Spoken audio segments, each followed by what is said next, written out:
Kryeministri Edi Rama ka zhvilluar një takim me kryebashkiakët e Majt ku ka vënë theksin tek prioriteti kryesor i punës në nivel vendor për muajt në vijim. Në fokus të diskutimeve ishte zbatimi i paketës së maleve, një nismë që synon zhvillim ekonomik, turistik të zonave malore përmes investimeve konkrete. Disa bashki jo vetëm që kanë bërë progres me procedurat, por tani më kanë plotësuar edhe atë objektivin bazë të 10 projekteve për të nënshkruar edhe për të kaluar në procesin e marrjes lejes. Kjo është diçka pozitive, vetëm në njërën nga bashkitë, se s'po përmend emra, janë 5 milionë euro të llogaritura nga 10 investimet e para në paketë e maleve nga persona që janë në emigracion. Një tjetër çështje që mori vëmendje të veçantë ishte menaxhimi i mbetjeve, sidomos në prag të sezonit turistik. Për këtë aspekt është e domosdoshme që të ngrihet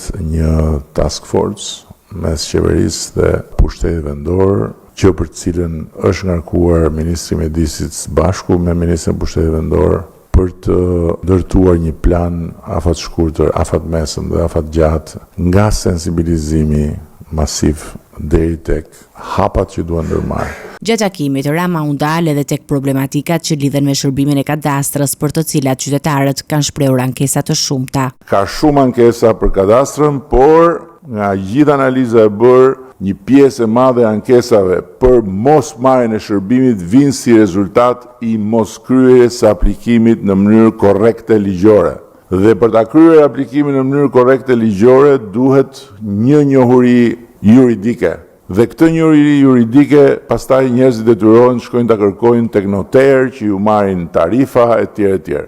Nuk ka asnjë problem që bashkitë të hapin një zyrë të ndihmës juridike enkas për shërbimin e kadastrës dhe të legalizimeve.